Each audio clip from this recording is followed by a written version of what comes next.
여러분, 우리는 정직해야 돼요. 변명하는 것, 합리화하는 것, 남 탓하는 것, 요거 다 거짓말 삼총사예요. 그냥 내가 범죄하였나이다 요래야 되잖아요. 근데 뭐라고 얘기하죠? 하나님이 주신 하와 때문에, 하와 저 여자 때문이라고 얘기하죠. 남 탓하잖아요. 여러분, 가정생활을 잘 하려면 좋은 것은 남 덕분이고 나쁜 것은 내 책임이에요. 자, 이거는 남자 여자 따질 것 없이 나쁜 것은 누구 책임? 내 책임이에요. 좋은 것은 당신 덕분. 그러면 부부 사이가 참 좋아집니다. 거짓말은 자기만 죽이지 않아요. 가족들 다 죽여요. 아담과 하와는 이 거짓말로 에덴 동산에 쫓겨나요. 에덴 동산이 파괴돼요. 그리고 땀을 흘리며 일을 해야 되는 고통의 일을 하게 되는 거예요.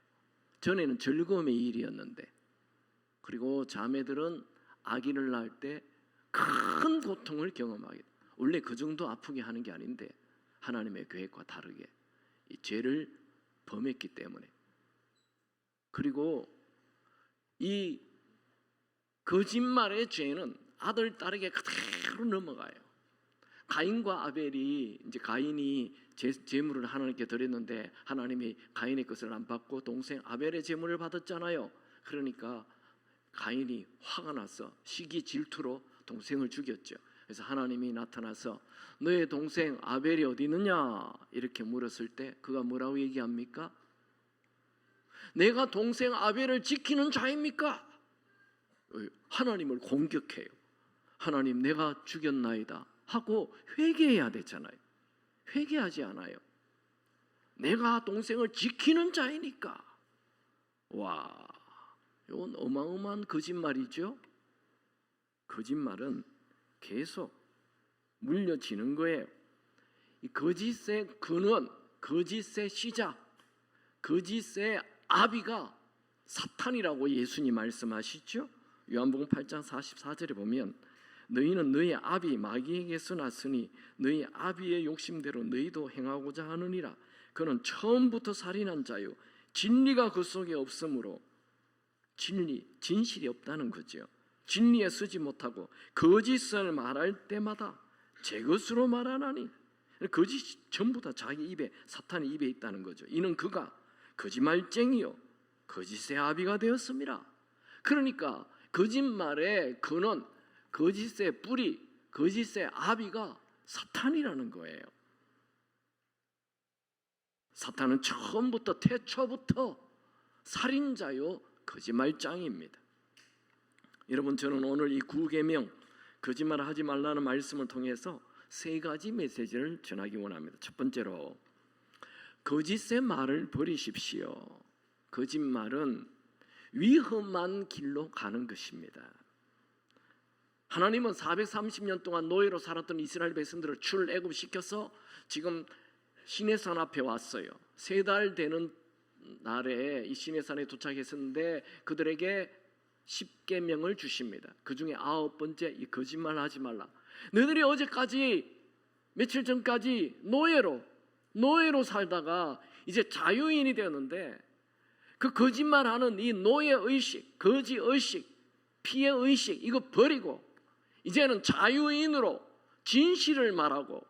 여러분, 노예로 살 때는 자꾸 거짓말하는 거예요. 그래야 일도 작게 하고, 그래야 매도 작게 맞고, 거짓말하고 살았는데 이제는 너희들이 노예가 아니니 자유인이니 이제 진실을, 진리를, 올바른 말을 하라. 그렇게 10계명을 주셨어요. 여러분, 혹시 여러분들이 살면서 거짓말을 하면 사탄이 왔구나 이렇게 아시면 됩니다. 사탄이 여러분에게 나타날 때 새까만 옷 입고 새까만 뿔 달고 짠 내다 뭐 그렇게 안 나타납니다. 그냥 쑥 들어와요. 거짓말이 쑥 들어오는 거예요. 그게 사탄이 들어온 거예요. 사탄이 여러분 안에 거짓말할 때 탁 들어와가지고 집을 짓는 것입니다. 여러분, 우리에게는 이 아담이 물려준 이 죄의 뿌리, 거짓말이 우리 안에 들어와 있어요.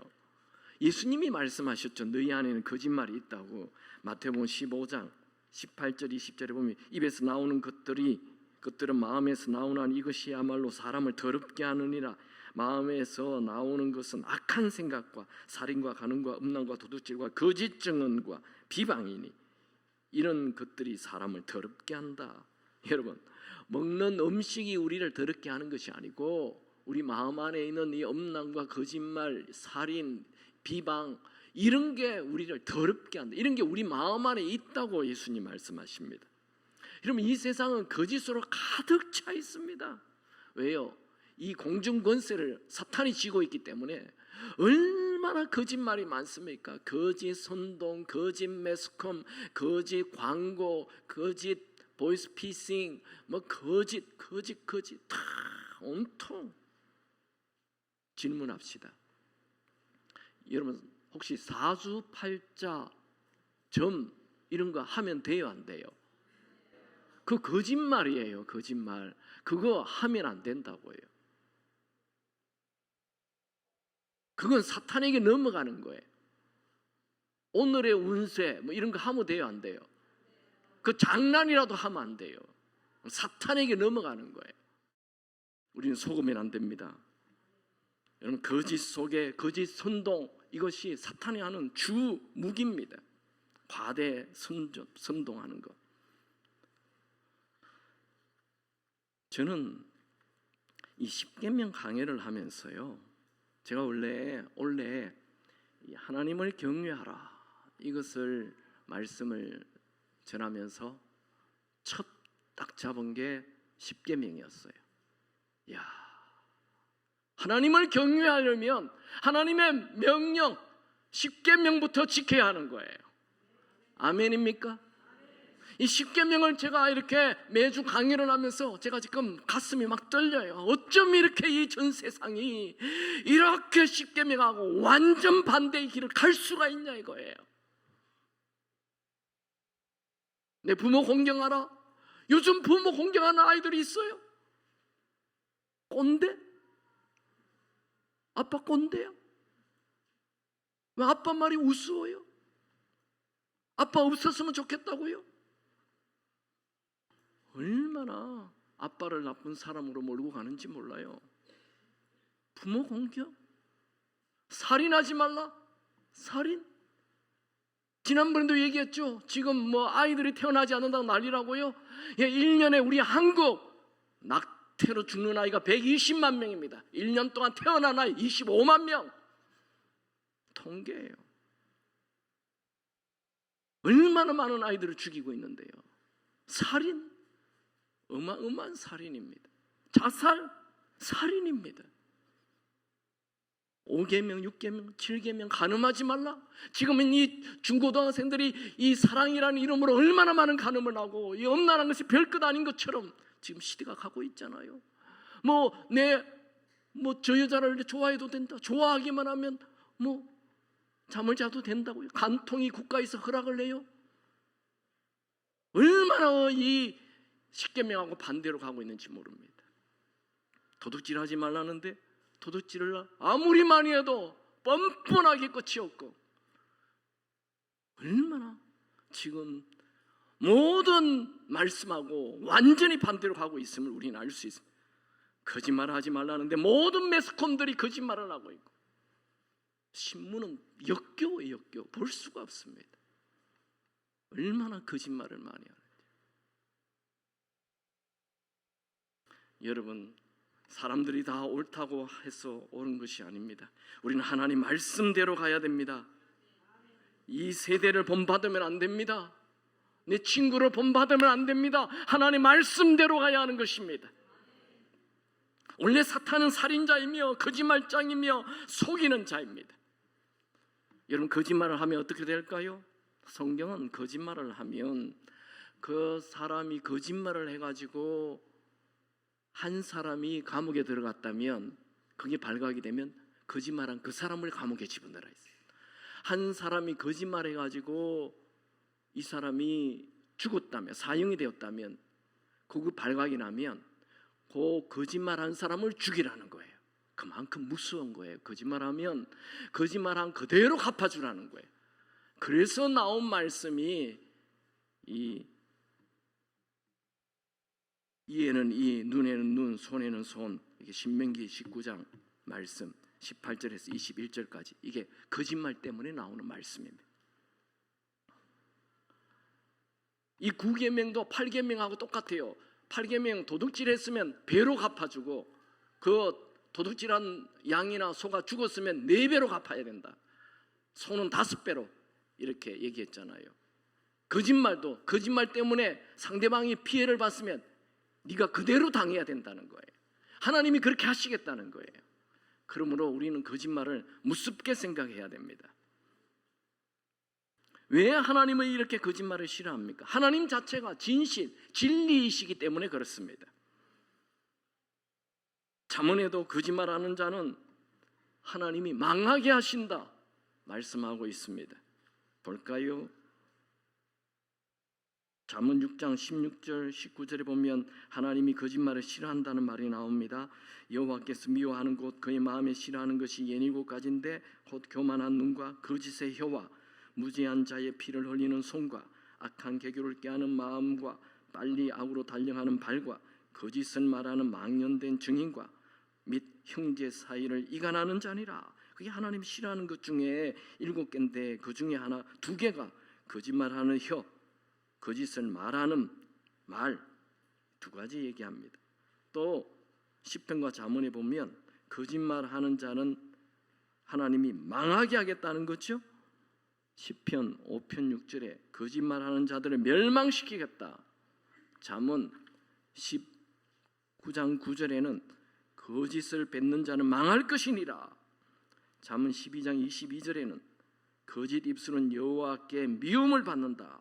그러니까 여러분, 거짓말을 하면요, 일단 양심의 가책이 와요. 질병이 생깁니다. 잠이 오지 않습니다. 하는 일이 망하게 되어 있습니다. 하나님이 싫어하시는데, 하나님이 미워한다 했어요. 여러분, 하나님이 미워하는데 잘 되겠습니까? 하나님이 미워하면 인생 망하는 것입니다. 여러분, 거짓말하는 곳에는 사탄이 역사합니다. 여러분, 순간의 위기를 모면하기 위해서 거짓말을 하면 여러분의 미래를 어둡게 만들어 버리는 것입니다.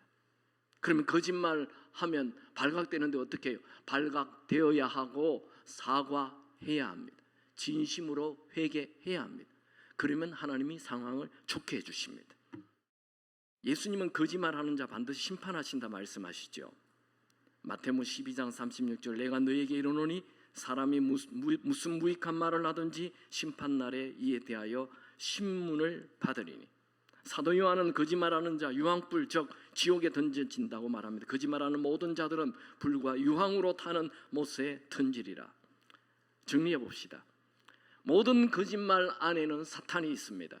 모든 거짓은 우리의 인생을 어둡게 만듭니다. 거짓은 위험한 길로 들어가는 것입니다. 2번째, 정직한 말을 하십시오. 정직은 위대한 길로 올라가는 것입니다. 여러분, 우리 하나님은 빛이십니다. 하나님에게는 조금도 어둠이 없죠. 요한일서 1장 5절 6절에 보면 하나님은 빛이시라, 그에게는 어둠이 조금도 없으시다. 어둠 가운데 행하면 거짓말을 하는 것이다. 여러분, 우리가 하나님의 자녀인데 거짓말하면 내가 사탄의 길을 가는 것입니다. 사탄을 초대하는 것입니다. 사탄은 거짓말 전문가예요.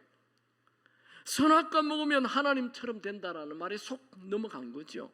거짓말하면 좋아진다는 말에 넘어가요. 손해를 보더라도 우리는 거짓말을 하면 안 됩니다. 구약 성경에 정직의 대가가 누굽니까? 다니엘이죠.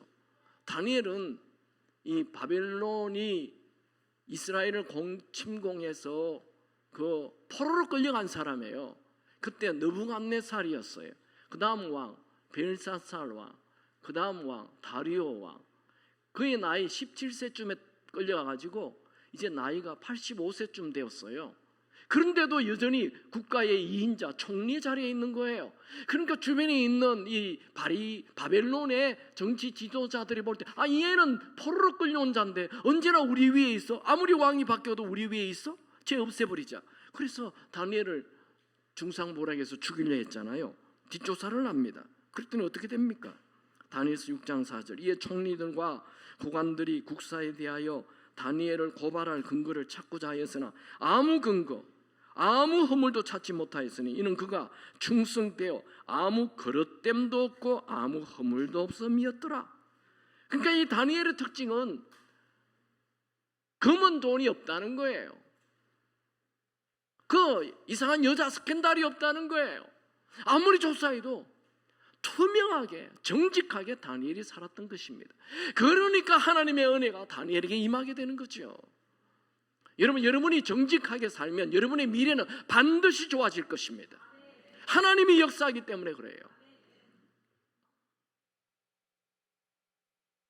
하나님은 정직한 자에게 어떤 복을 줍니까? 시편 112편 1절 4절을 보면 할렐루야 여호와를 경외하며 그의 계명을 크게 즐거워하는 자는 복이 있도다. 그의 후손이 땅에서 강성함이며 정직한 자들의 후손에게 복이 있으리로다. 부와 재물이 그의 집에 있음이며 정직한 자에게는 흑암 중에 빛이 일어나나니. 이야. 그러니까 시편 112편 1절 2절에 보면 하나님을 경외하는 것과 정직한 자를 동격으로 쓰고 있어요. 무슨 말입니까? 하나님을 경외한다, 하나님을 무서워하는 사람은 거짓말 안 한다는 거, 정직하다는. 하나님이 보고 있으니까 정직하게. 그러면 그 사람에게 불을 줄 뿐만 아니라 그 사람의 자녀들도 복을 주겠다는 거예요. 하나님의 말씀입니다. 여러분은 순간의 위기를 모면하기 위해서 거짓말하면 하나님의 축복이 들어오지 않습니다. 제가 이 차를 몰고 가는데 이 차가 이 계기판에 빨간불이 들어왔어요. 그래서 차를 세우고 렌카를 불러서 이 차를 끌고 지난번에 제가 수리했던 그 공장에 갖다 넣었는데 그 공장에서 쫙 보더니 엔진 오일이 샜습니다. 그러더니 엔진 오일을 다 채우고 그냥 가래요. 왜요? 지난번에 우리가 여기서 갈았는데 갈고 제일 끝에 필터를 감는데 그 필터가 조금 헐렁헐렁해져 있어요. 우리 잘못입니다. 그래요. 그냥 가래요. 제가 다음에 어디 가겠어요? 그 공장에 가죠. 이 정직한데. 정직이 힘이라니까요. 정직이 돈이라니까요. 내가 친구 목사님들 다 그 집에 가라, 그 집에 가라, 그 집에 가라. 내가 광고를 다 하고 돌아다닌다니까요. 정직이 돈이라니까요. 어느 우리 권사님 식사 대접한다 했어요. 갔어요. 가게가 어마어마하게 커요. 우리 교회 한 반만 해요. 혼자 앉아 계세요. 우리 한국 다른데 여러분 우리 한국에 어느 매장을 이렇게 우리 교회 반만한 것을 매장에 있으면 그 안에 아르바이트생이 여러 명 있어야 돼요. 물건 지키는 사람들이 있어야 된다니까요. 이 권사님 혼자 앉아 있어요. 정직이 돈이라니까요. 정직이 경제예요. 하나님 뭐라 그랬어요? 정직한 자에게 부와 재물을 주시겠다 했잖아요. 후손에게도 주겠다고 얘기했어요. 하나님 말씀대로. 여러분, 저는 여러분들이 잠깐 속에서 인기응변으로 거짓말을 하는 자가 아니라 정직한 말을 해서 좀 힘들어도 정직한 말을 해서 성령 하나님이 역사하게 하시기 바랍니다. 하나님은 이 거짓말하는 자를 미워한다 하시죠. 한번 따라합시다. 거짓말하는 자에게 사탄이 역사하고 정직한 자에게 하나님이 역사하십니다. 여러분 힘들어도 정직의 길을 가십시오. 그리하면 그 길은 위대한 미래가 열려질 것입니다. 세 번째로 살리는 말을 하십시오. 여러분 말은 위험한 길로 갈 수도 있고 위대한 길로도 갈 수 있는 중요한 도구입니다. 그래서 성경은 죽고 사는 것이 혀에 달렸다 그랬죠. 잠언 18장 21절 죽고 사는 것이 혀에 달렸나니 혀를 쓰기 좋아하는 자는 혀의 열매를 먹으리라. 여러분 우리는 아담의 피를 물려받아 가지고 그냥 거짓이 내 안에 들어와 있어요. 마음 안에. 우리가 예수를 영접하면 우리 마음 안에 들어와 있는 이 악한 것들이 떠나가게 될 것입니다. 예수님이 주인이 되면 모든 어둠이 사라지게 될 것입니다. 예수님은 빛이십니다. 요한복음 8장 12절, 나는 세상의 빛이니. 나는 예수를 믿는데도 왜 이렇게 거짓말을 많이 하지? 네, 내가 진짜 내 안에 예수가 들어와 있는지 한번 의심해 봐야 돼요. 그런 분은 다시 예수를 주인으로 모시기 바랍니다. 예수님은 길이요 진리요 생명, 진리십니다. 또 예수님은 진리를 말하시는 분이십니다. 여러분이 예수가 주인이 되면 주변 사람을 살리는 말을 할 것입니다. 그러나 내가 주인이면 사탄의 역사에서 주변 사람들을 공격하고 아프게 하고 낙담시키고 죽이는 말을 하게 될 것입니다. 저는 여러분들이 만나는 모든 자들이 여러분의 말로 인하여 살아나게 되기를 축원합니다. 이건 한번 결심으로 되는 게 아니에요. 매 순간 예수가 주인 되는, 그것은 성령 하나님이 내 안에 충만해야 가능한 것입니다. 베드로는 예수님을 3년 반 따라다녀서 세계 최고의 설교자라는 분 예수님이잖아요. 그분의 설교를 한 번 듣는 게 아니고 하루 종일 들으시고 그냥 3년 반 내내 딱 달라붙어서 그분의 말씀을 들었는데 베드로 거짓말하잖아요. 나는 예수를 모르, 정말 모르, 맹세하오. 이야, 그렇게 예수님 설교를 많이 들어요. 여러분들도 지금 30년, 50년 설교를 매주 듣잖아요. 그런데도 거짓말이 목에, 입에 달려있어요. 베드로 어떻게 변했습니까? 여러분, 설교 듣는다고 사람 변하는 게 아니에요. 설교 들으면 그래, 거짓말 하지 말아야지, 요 정도 이제 생각이 되는 거죠. 근데 이 베드로가 언제 변합니까? 사도행전 2장에 그가 10일 동안 간절히 기도하자 성령이 부어지잖아요. 그때 그의 말이 달라집니다. 사도행전 2장 4절, 그들이 다 성령의 충만함을 받고 성령이 말하게 하심을 따라. 전에는 내 마음대로 말했는데 이제는 성령이 말하게 하는 거예요. 가다 보니까 안전뱅이가 있어요. 40년 된 안전뱅이에요. 그 안전뱅이가 돈을 달라고 얘기하니까 그거 뭐라고 얘기했어요? 내게 금과 은은 없거니와 내게 있는 것으로 내게 주노니 곧 나사렛 예수 이름으로 일어나 걸으라. 여러분, 40년 된 안전뱅이가 일어난다는 게 그게 의학적으로, 과학적으로, 상식적으로 가능합니까? 그 불가능한 얘기잖아요. 그런데 성령이 말하게 하심을 따라 성령 하나님이 내 안에 충만하니까 살리는 말을 하는 거예요. 죽이는 말을 하지 않아요. 우리는 늘 죽이는 말을 해요. 아니요, 우리는 살리는 말을 해야 합니다. 여러분만 만나면 죽어가는 사람이 살아나게 되기 바랍니다. 희망 없는 사람이 희망 가지게 되기 바랍니다. 절망한 사람이 살아나게 되기 바랍니다. 병든 자가 낫게 되기 바랍니다. 우울한 사람이 기쁨이 넘치게 되기 바랍니다. 여러분만 만나면 살게 되기를 축원합니다. 아빠들이요, 아들, 딸 죽이는 말 하지 마세요. 아들, 딸들이요, 부모들의 권위를 없애는 말 하지 마세요. 베드로전서 3장 10절, 그러므로 생명을 사랑하고 좋은 날 보기를 원하는 자는 혀를 금하여 악한 말을 거치며 그 입술로 거짓을 말하지 말고. 여러분, 말은 하나님이 우리에게 주신 가장 큰 능력 중에 하나입니다. 그 말을, 좋은 말을, 사랑의 말을, 살리는 말을, 생명의 말을 할 수 있게 되기를 축원합니다.